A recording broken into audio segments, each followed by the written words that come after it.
Good morning or good afternoon, maybe for some of you even good evening. This is Hypnotist Judge Mentalist. I am coming at you with another amazing preview for the upcoming Barcelona Fringe Fest. At the time that we are doing this recording, we are about 2 weeks, a little bit more rather, than 2 weeks away from the start of this festival. All sorts of comedy, magic, my hypnosis shows, all sorts of fun stuff. And we are going to talk about something today, a performer, and I'm going to bring her on here in just a few moments, who is originally from New York City and now, I believe, living in Berlin and doing the comedy thing, and will be performing in just a few weeks at the Barcelona Fringe Fest. If you are looking for, and we're going to learn more about it directly from her, but something that's a little bit edgier, a little bit on the dark side, this is going to be, I think, and like I said, we're going to learn a little bit more here momentarily, the show for you. So without further ado, I would like to welcome Sofia May. Good day, good evening-ish, afternoon for you. Yes, hi, Judge. It is somewhere between afternoon and the middle of the night because the sun goes down very early in the northern hemisphere now. Oh, yeah. And yeah, I'm in Berlin, so yeah, it's going to be dark in 5 minutes, I think. So let's just get right into it. Tell us a little bit more about you, your background, performance-wise in comedy. Otherwise, we'll talk about you performing naked, which is all over your Instagram, and then we'll get into. Let's learn who you are, and then we'll talk about what we've got going on in Barcelona in a couple of weeks. Yeah, sure. So I am a born and raised New Yorker. I'm based out of the Berlin stand-up comedy scene. And this summer, I took my solo 9/11 Birds and the Bees to the Edinburgh Fringe Festival, and I won Best Performer from the European Comedy Awards for a Fringe performer. I was nominated as Best Newcomer in the Comedian's Choice Awards. I got multiple 4-star reviews. I had a totally sold out run. In my 30-seater, which actually, if used ergonomically, turns into a 50-seater when enough people are fighting for space, because you can convert anything with a surface into a seat, basically. So the floor, the aisle, the crevices, space around me on stage all got converted into seating for a lot of shows where people were just like kind of fighting to come in. And good problem to have to deal with, right? Most of the time, but there was one show where it was so packed that it actually was of great detriment to the experience of the show. And it was actually the worst show of the whole Fringe. It was the only truly bad show, which is, yeah, you would expect that if all those people are so excited to be there that they're willing to, create a fire hazard, that they would all be so on board. But what ended up happening was it is a dark comedy show. And like I said, it was very successful. But sometimes, with dark comedy, like I've found that everyone thinks they're a good time. And then they go to a dark comedy show and find out they aren't as good a time as they thought they were.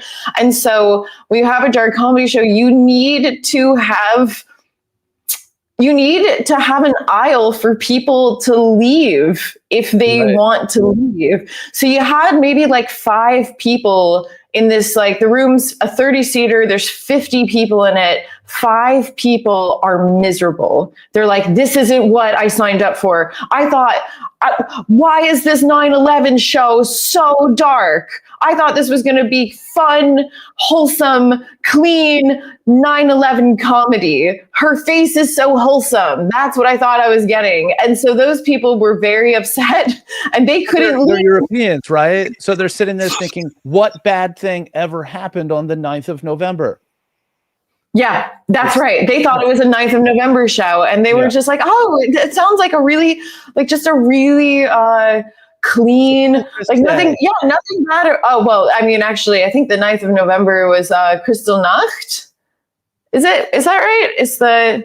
There's actually some big Nazi thing, I think, that was on the 9th of November. Yeah, I don't know, but it's mostly people from the UK, but anyway, if you have people in a show that they just when they don't want to be there and they can't get out, then that really affects the rest of the audience, because everybody's like, oh my God, this is so uncomfortable. Yeah. And it's a kind of contagion. The energy is going to be infectious, whether good or bad. Once you get that in there, it's going to grow. So yeah, I get it.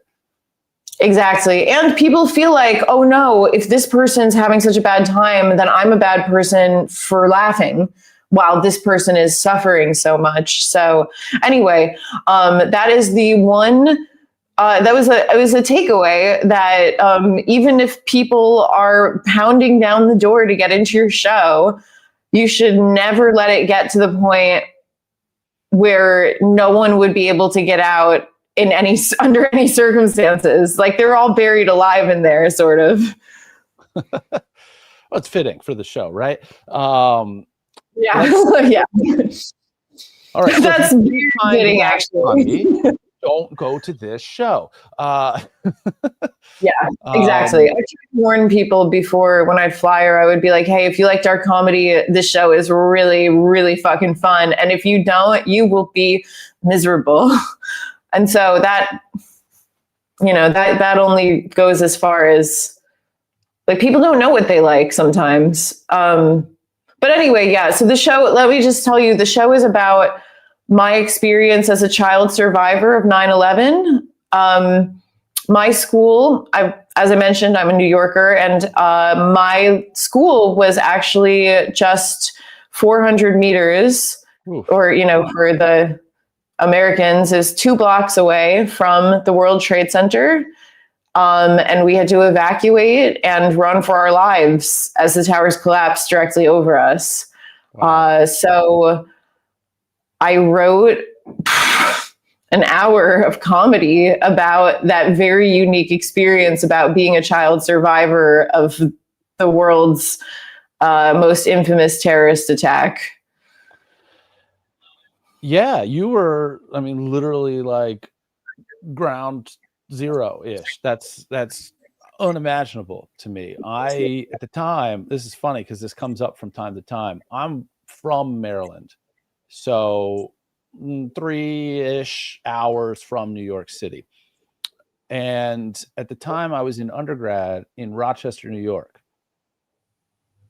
5 hours or so, 6 hours away from the city. And now this is back in the olden days, it was 9/11, 2001, when we communicated over things like AOL Instant Messenger and whatnot. So I got this influx of messages from folks back home wanting to make sure I was okay.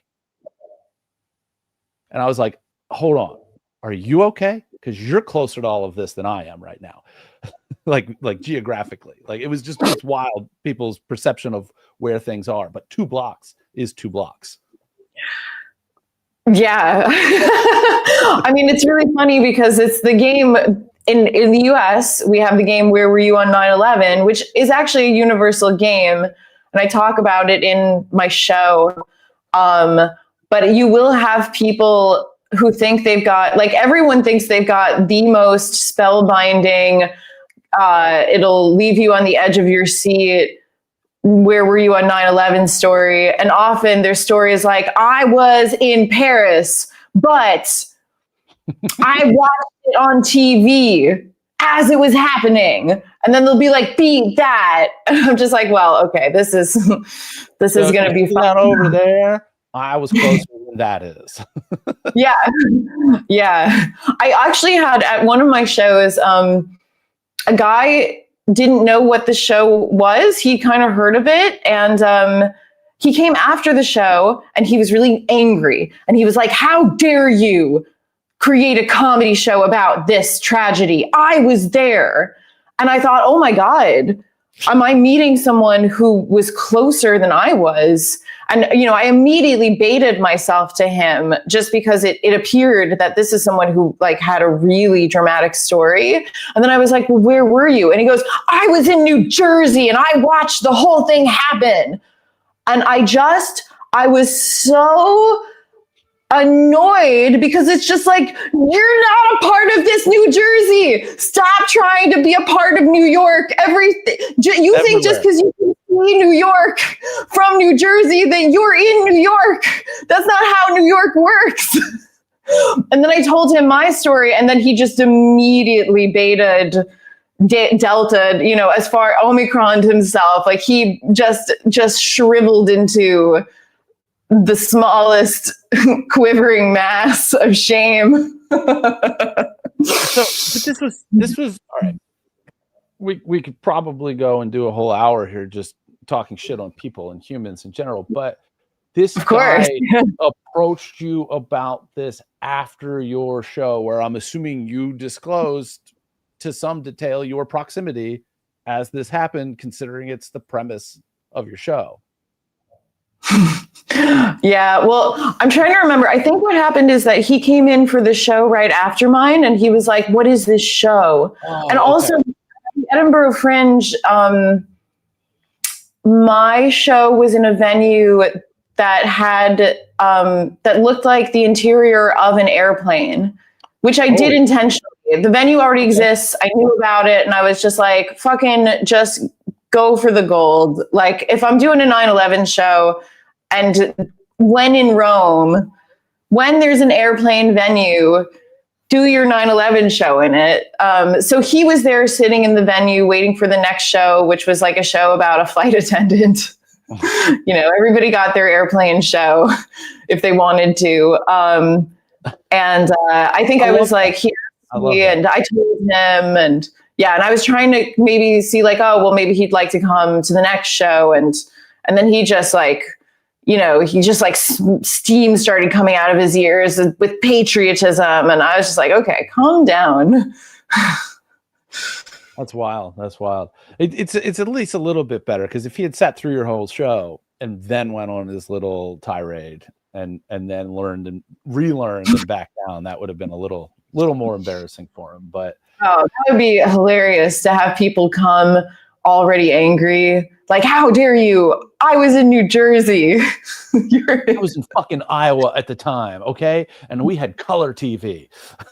Yeah. You could see the different shades of gray of the towers and the cloud of smoke, which is very vivid. Yeah. So where's the show? When's the show? And how big is this venue? Are we creating fire hazards again in Barcelona? I should think not. This venue is, it's at the Comedy Clubhouse, the original Comedy Clubhouse, which is at, I think the street is called Cave Nu. I have it right here. The show, so it's at the old Comedy Clubhouse at Canvas Nu Carrar del Canvas Nu 10. So I'm sure that anyone who speaks Spanish has no idea what I just said. But BarcelonaFringeFestival.com, and you just type in, there's a little search bar. You could just put 9/11 in. It's the only 9/11 show that exists, period. You just write 9/11 comedy show, and it's going to show you where you can see this show in the whole world. And anyway, it's on November 2nd and 3rd at the Comedy Clubhouse at 9:30 p.m. It's a 70-seater. I'm sure there will be room. Europeans don't seem to care as much about 9/11 as the English-speaking world does. So, the child on your poster, is that you back then? No, that's just a little boy that I've been trafficking. Okay. Well, what he really is I have a friend who is a sort of divine pervert, and she has a child, and she's like, we have to take all the photos we can before he is capable of consenting and saying no. Like, we have to use his cute little face as much as possible before he can opt out of these things. But she's really cool. So I have the parents' permission, and she loves that. But the reason that that I have a child on the poster is because 9/11 Birds and the Bees is one of the bits is actually about how I explain how you would explain 9/11 to a child, and that's since the whole show is about what it's like to be a child survivor. I just thought it would be fitting to actually have me with a child. Yeah, it's wild to think about, as it being so vivid during the time, regardless of where you were geographically. But there are grown-ass adults who were not alive when this happened. Exactly. And that's why you have to talk to people about 9/11 and explain it to them in ways that are, like accessible and don't overwhelm them. So you kind of have to give them the 9/11 birds and the bees, I love it. And I love it. That's the idea, that's where that idea came from. But it is crazy to me. Like, I'm currently sleeping with a man in his early 20s. And he was born after 9/11.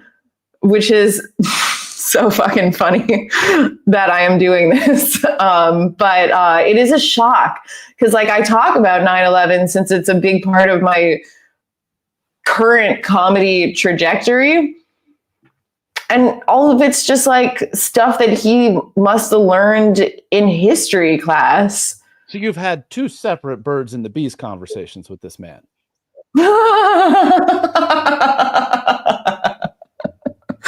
Yeah.